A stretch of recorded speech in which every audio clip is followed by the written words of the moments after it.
नमस्कार, जनवार्तामध्ये आपल्या सर्वांचं स्वागत। सर्वप्रथम पाहूया ठळक बातम्या।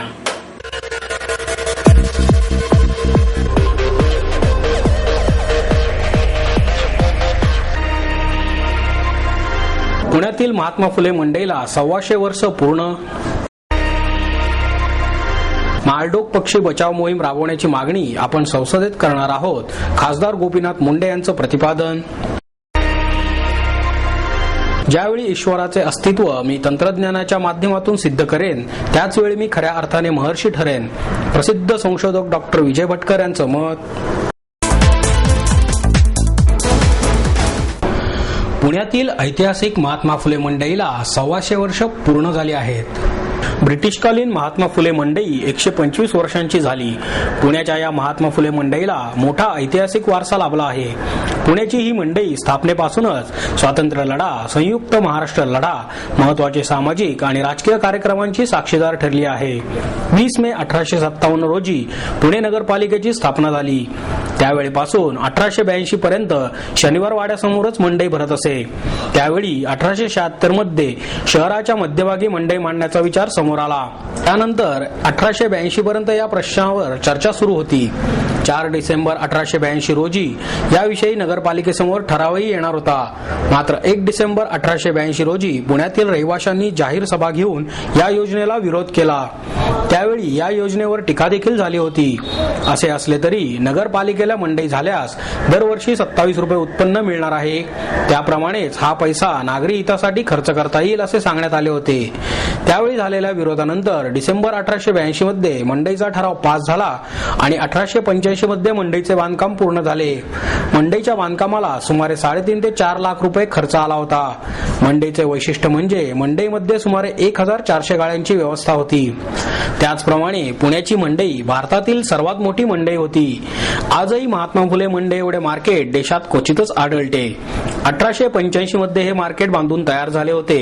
त्यावेळी महानगरपालिकेला कर भरावा लागेल अशी धास्ती वाटत असल्याने व्यापारी लवकर मंडईत जाण्यास तयार होत नव्हते। त्यावेळी पुण्याचे तत्कालीन जिल्हाधिकारी लॉर्ड रे यांनी कडक धोरण स्वीकारले होते। काही व्यापाऱ्यांनी हे प्रकरण हायकोर्टात नेले आणि व्यापाऱ्यांवर त्या मंडईत बसण्याची सक्ती करता येणार नाही असे प्रतिपादन केले होते। त्यानंतर प्रकरणाचा निकाल नगरपालिकेच्या बाजूने लागला आणि सर्व व्यापाऱ्यांना सक्तीने या मार्केटमध्ये हलवण्यात आले। अखेर मंडईचे काम पूर्ण झाल्यानंतर मार्केटचे उद्घाटन ड्यूक ऑफ कॅनॉट आणि लॉर्ड रे यांच्या हस्ते 5 ऑक्टोबर 1886 रोजी करण्यात आले। पुण्याच्या ऐतिहासिक महात्मा फुले मंडईला दिनांक 5 ऑक्टोबर 2011 रोजी 125 वर्षे पूर्ण झाली आहेत।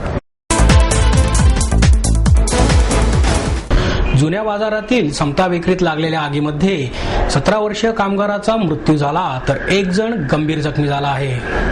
मंगळवार पेठेत आग लागून 6 झोपड्या खाक झाल्याची घटना ताजी असतानाच पुन्हा जुन्या बाजारातील समता बेकरीत लागलेल्या आगीत 17 वर्षीय कामगाराचा होरपळून मृत्यू झाला तर 1 जण स्वतःचा जीव वाचवताना गंभीर जखमी झाला।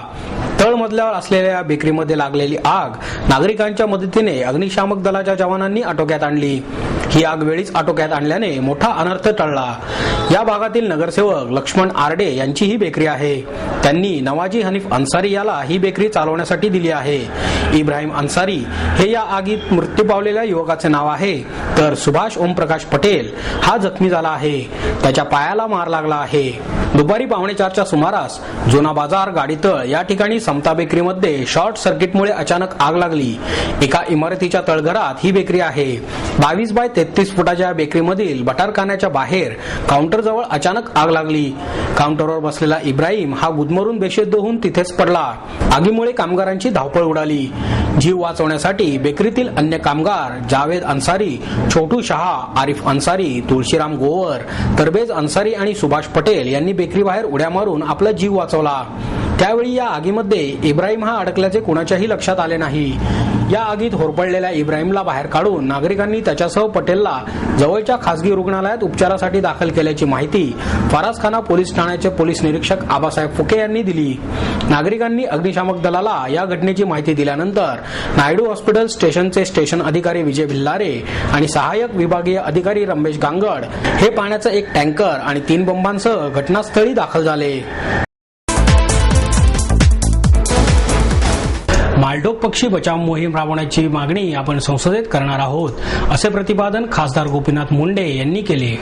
नेचर वॉक आणि क्रिएटिव्ह फाउंडेशनच्या वतीने आयोजित करण्यात आलेल्या वन्यजीव सप्ताहानिमित्त भरवण्यात आलेल्या वन्यजीव छायाचित्र प्रदर्शनाचे उद्घाटन गोपीनाथ मुंडे यांच्या हस्ते करण्यात आले. या प्रसंगी आमदार गिरीश बापट, क्रिएटिव्ह फाउंडेशनच्या ॲडव्होकेट वंदना चव्हाण, संदीप खर्डेकर, वनस्पती तज्ज्ञ शिंद महाजन उपस्थित होते. देशातील वाघ वाचवण्यासाठी ज्याप्रमाणे टायगर बचाव मोहीम केंद्र सरकारच्या वतीने राबवण्यात आली, त्याच धर्तीवर मालढोक बचाव मोहीम राबवण्यात यावी अशी मागणी आपण संसदेत मांडणार असल्याचे मुंडे यांनी यावेळी सांगितले. लोकसंख्या वाढली पण वन्य प्राण्यांची संख्या कमी होत आहे. निसर्गाचा हा असमतोल निर्माण होत आहे. हा प्रश्न निसर्ग निर्मित नाही तर मानव निर्मित आहे. त्यामुळे तो मानवानेच सोडवायला पाहिजे. पर्यावरण रक्षणासाठी मानवानेच स्वतःवर बंधने घातली पाहिजेत. जोपर्यंत असे होणार नाही तोपर्यंत पर्यावरणाची स्थिती सुधारणार नाही असेही मुंडे यांनी यावेळी सांगितले. देशात आज 2% वने शिल्लक राहिली आहेत. ही परिस्थिती भयानक आहे. नगर ते पैठण दरम्यानच्या परिसरात अभयारण्य उभारण्याचा प्रस्ताव आहे. त्यासाठी 8,000 हेक्टर जमीन घोषित करण्यात आली आहे. पण स्थानिकांचा त्याला विरोध आहे. असे प्रश्न चर्चेने सोडवले जाऊ शकतात. त्याचबरोबर मालढोक पक्षी बचाव मोहीम राबवण्याबाबतचा ठराव सुद्धा लवकरच संसदेच्या अधिवेशनात आपण मांडू असे आश्वासन सुद्धा मुंडे यांनी यावेळी दिले. यावेळी नेचर वॉक या संस्थेच्या वेबसाईटचेही उद्घाटन करण्यात आले. गिरीश बापट, अनुज खरे यांचीही यावेळी भाषणे झाली. या प्रदर्शनात वन्य प्राण्यांची 200 छायाचित्रे मांडण्यात आली आहेत. उद्घाटनानंतर पत्रकारांशी बोलताना मुंडे म्हणाले, मला असं वाटत नाही. अण्णांची अनेक वर्षांची एक भूमिका आहे. अण्णा अनेक राईट ऑफ इन्फॉर्मेशनसाठी ते झगडले. महाराष्ट्राच्या सुद्धा मग सरकार कुणाचंही असो त्याच्या संबंधी झालेल्या भ्रष्टाचारासंबंधी त्यांनी आवाज उठवला, उपोषणं केली. आज जनलोकपाल बिल आलं पाहिजे, ह्याच्या पाठीमागे भ्रष्टाचाराचं निर्मूलन झालं पाहिजे, भ्रष्टाचार संपला पाहिजे, ही त्याच्या पाठीमागची भूमिका आहे. आणि भ्रष्टाचार झाला तर त्याला एक संवैधानिक अशा प्रकारची व्यवस्था निर्माण व्हायला पाहिजे, अशी अण्णांची भूमिका आहे. जनलोकपाल बद्दल सरकारने दिलेलं आश्वासन पाळेल की नाही सरकार, अशी शंका अण्णांना आलेली आहे. आणि त्यामुळं त्यांनी आपली भूमिका स्पष्ट केली की माझ्या भूमिकेला जर केंद्र सरकारने सहमती दर्शविली नाही तर मला त्याचा विरोध करावा लागेल. जनलोकपाल बिल या पार्लमेंटमध्ये आणायला हवं आहे. जनलोकपाल बिलाच्या कक्षेमध्ये पंतप्रधानांना सुद्धा आणायला पाहिजे, ही आमची भूमिका आहे. त्यामुळे सशक्त, प्रभावी भ्रष्टाचाराच्या विरोधी जनलोकपाल बिल आलं पाहिजे, ही भाजपची भूमिका आहे. त्याला आम्ही समर्थन देऊ. आणि मग आता समर्थन कोण देणार आणि नाही देणार हे स्वच्छ होईल. त्यामुळे ज्या एका लढाईमध्ये भ्रष्टाचार या देशातून संपुष्ट पाहिला आणि ज्याला लाखो लोकांचं समर्थन मिळालं तर तो त्यांचा लढाई यशस्वी करावा. ते लढाई यशस्वी करण्यासंबंधी ज्या अडचणी निर्माण करतील त्याचा ते विरोध करतायत, म्हणजे ते राजकारण करतायत असं मला वाटत. जे काँग्रेस आणि राष्ट्रवादी काँग्रेस जर भ्रष्टाचार करून आणि भ्रष्टाचाराच्या विरुद्ध कोणतंही नियंत्रण आणू इच्छित नाही तर तेव्हा त्याचा आम्हाला लाभच होईल. मी पुण्यात आहे. पुण्यात मी 2-3 कार्यक्रमासाठी आलेलो आहे. खडकवासल्याची इथं निवडणूक आहे, पण निवडणूक अजून बरीच लांब आहे. 13 तारखेपर्यंत मतदान आहे. या पुण्याच्या खडकवासल्याच्या निवडणुकीमध्ये आमच्या पक्षाची एक रचना आहे. त्यामध्ये चंद्रकांत पाटील यांना या निवडणुकीची जबाबदारी देण्यात आलेली आहे. मला खडकवासल्याच्या निवडणुकीत ज्यावेळी आता राष्ट्रीय नेत्याने ह्याच्या प्रचारात भाग घ्यावा का नाही अजून भूमिका ठरलेली नाही, पण ज्यावेळी मला या निवडणुकीमध्ये प्रचारासाठी बोलवलं येईल तर मी निश्चित या प्रचारासाठी येईन. मी प्रचाराला जाणं ही माझी भूमिका आहे. बोलवणं न बोलवणं नाही आहे, परंतु ती सभा डेट ठरवावं लागेल. ते काम जर तुम्ही करत असाल तरी मी यायला तयार आहे. तर खरं तर हा म्हणजे राज्य तरी मी यायला तयार आहे. आता जो आपण या क्षणी आपण प्रचाराला जाऊया. चला. तुमचे समर्थक अजूनही सहभागी होत नाहीत प्रचारामध्ये? भारतीय जनता पार्टीमध्ये माझे समर्थक आणि माझे समर्थक नाही अशी कोणतीही रचना नाही. आणि मी माझे समर्थक, मी भारतीय जनता पार्टीचं 30 वर्ष काम करतो. मी माझे समर्थक आणि माझे समर्थक नाही असा भेदभाव कधीही केलेला नाही आहे. पण पक्षाच्या रचनेतून ज्याला ज्या ठिकाणी बोलवलं जाईल तिथं लोक जातील. सगळे लोक पक्षाचा जो कार्यकर्ता आहे त्याचा तो प्रचार करील असा मला विश्वास आहे. निवडणुकीच्या विषयावरून काही लटकलेलं नाही आहे. आणि जे लटकलं नाही तुम्ही लटकवू नका. नाही, मनुष्य मदत करेल का नाही हे मनुष्यालाच विचारावं लागेल. पण मनुष्याचा उमेदवाराची पत्नी मागच्या आमदाराची त्या पक्षात गेलेली आहे आणि अशा वेळी मनुष्य तरी काँग्रेसला मतदान करेल असं मला वाटत नाही.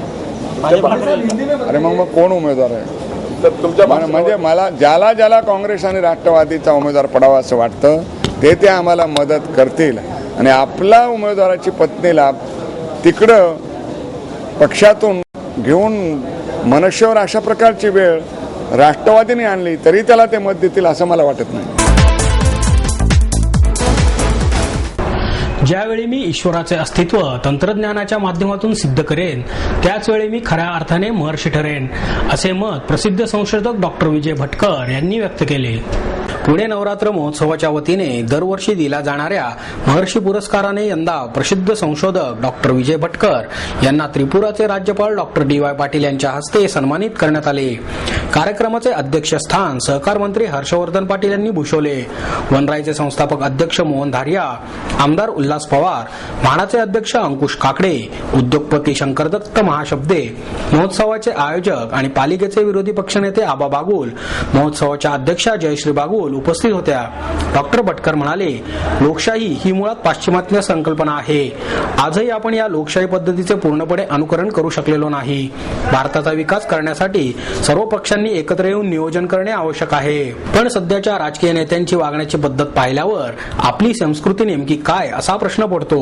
त्यामुळे आता नव्याने लोकशाहीची व्याख्या बनवणे गरजेचे झाले आहे. ज्यांनी वेद तयार केले त्यांनाच आपण महर्षी म्हणतो. ज्या दिवशी विज्ञान आणि महासंगणक या तंत्रज्ञानाच्या सहाय्याने आध्यात्मिक विचार जगासमोर आणू तेव्हा महर्षी ही उपाधी मला लागू होईल.